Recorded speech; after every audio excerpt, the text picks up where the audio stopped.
Greetings and welcome back to room 303 and our Talks with Walt, as we are calling our working through the deathbed edition of Leaves of Grass. We have just finished passage 28 and we now turn to passage 29 of Song of Myself. We will find in passage 29 then a culmination, the following of that really radical passage of 28. You know, I once had a younger reader of that text who said after passage 28, moving on to passage 29 to study with me, I never knew poetry or any literature could do that, what we just read. I saw it as the most funny, humorous thing I've ever read, and now I'm very interested in how Whitman will follow up 28 with this passage 29. Only 6 lines. It is the shortest poem of all of the 52 of Song of Myself. And in some ways it is a leaving, he's going to use this word, after the climax, to speak in that language that is the language of passage 28. After that. Now we've said already that sections 26 through 38 of Song of Myself is in some ways the poet's almost like microscopic vision to move from the ordinary, the commonplace, to the mystical and the enlightened mind. Sections 27 through 30, we pointed out, emphasize the power of touch, which obviously we saw in spades in the last passage, and we'll come back to it now to kind of finish it here with 29 and 30. I have said to you guys that, and I really believe this, that the key line of reading Song of Myself is that passage 4 line, both in and out of the game, watching and wondering at it, and the last line of that passage, I witness and wait. That will be a line that we come back to over and over again. Just to remind now, if you haven't been following our stuff at LearnStrong.net, I hope that you'll find that down the left-hand side. Talks with Walt is our playlist. The 24 poems of inscriptions we've covered, the 19 sections of Paumanok we've covered. We're going to mention that actually here in this lecture.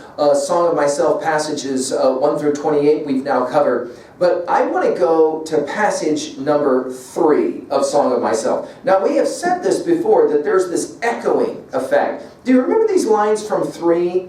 Urge and urge and urge, always the procreant urge of the world.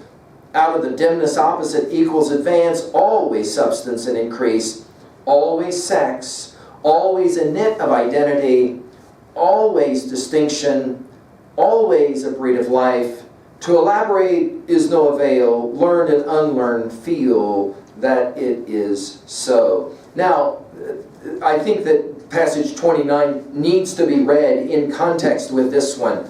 Let's look at these brief 6 lines as Whitman in some ways catches his breath, one might say.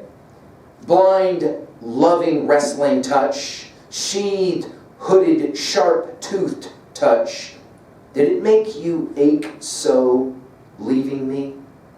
Parting, tracked by, arriving, perpetual payment of perpetual loan, rich, showering rain and recompense, richer afterward. Sprouts take and accumulate, stand by the curb, prolific and vital, landscapes projected masculine, full-sized and golden.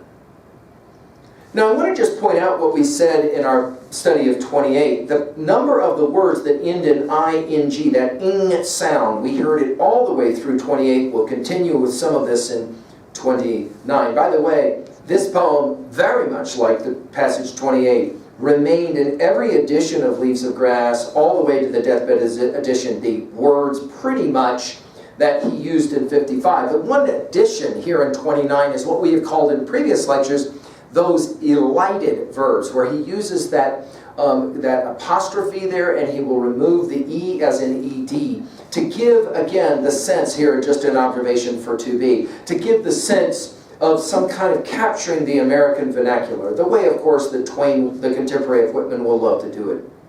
It's interesting that we begin with the word blind, because we've said that Whitman wants to be involved in the poetic, prophetic tradition, and of course, we immediately, when we hear the word blind, we think of who? 2 important, right? Writers from the ancient tradition. Obviously, one is Homer, who is purported to be blind, although we don't really know who Homer was, and therefore we can't really argue whether Homer was blind or not, but be that as it may, it's part of the tradition. And then, of course, the other is Tiresias himself, that blind prophet who has the ability, of course, to see things even though he's blind.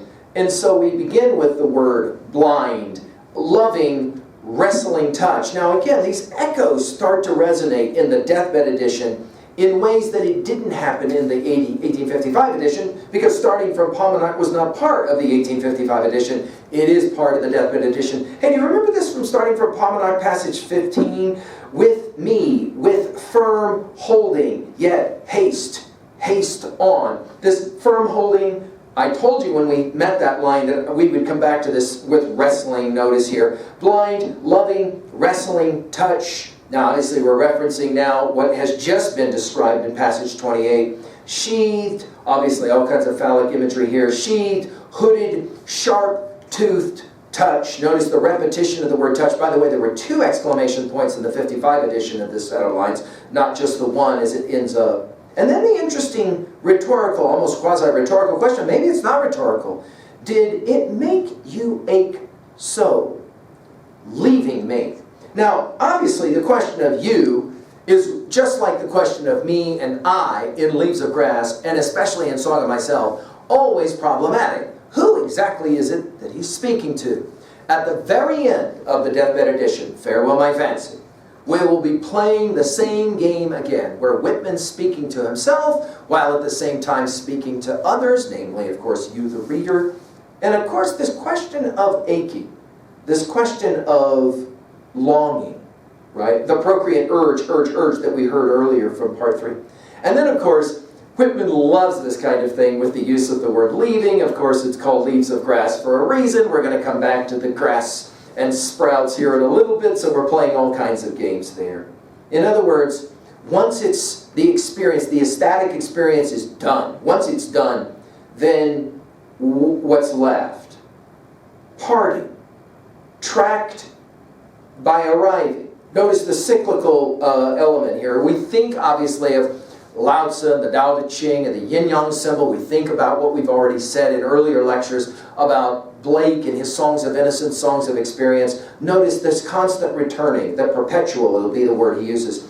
Parting, tracked by arriving, perpetual payment of perpetual loan, nothing's ever ceasing. Go back to passage 6 again of Song of Myself, and his comments about death and life and death, right? The idea of a loan is also interesting because he uses almost economic language here, and we're going to see this throughout Song of Myself and Leaves of Grass, the way that he will jump into different kinds of disciplines, economic being one of them, to play around with it and then jump back out. Rich, showering, rain. Now, of course, the idea of rain and this rich showering will take us back to our Chaucer, who Whitman loved, and those opening lines of Chaucer, which, as we pointed out in lectures elsewhere, there is a whole rendering of those opening lines that is, of course, sexual with the verb prick and all of that.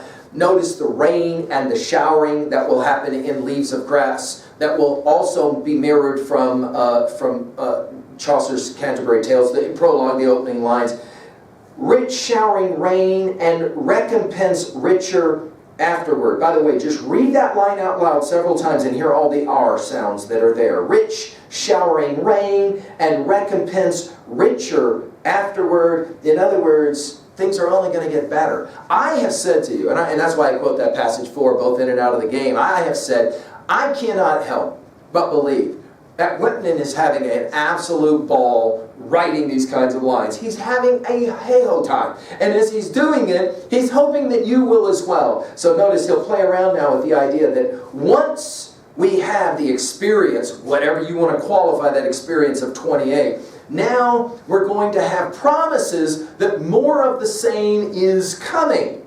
In other words, the opening line of the Deathbed Edition of Leaves of Grass, the word come is there, is the very first line. We're going to have more of this promise of more to come, and obviously it's going to lead readers to go, as many readers will after passage 28, well, what's 29 going to be like? And here we are now messing around with our blind, loving, wrestling touch coming to a cessation, and yet promises of more to come. Then the word sprouts, which takes us obviously to the title Leaves of Grass. Sprouts, take. Now, he loves these kind of verbs, this verb take, which means obviously take root, and accumulate, obviously urge and urge and urge from our reading of earlier passage number 3, right?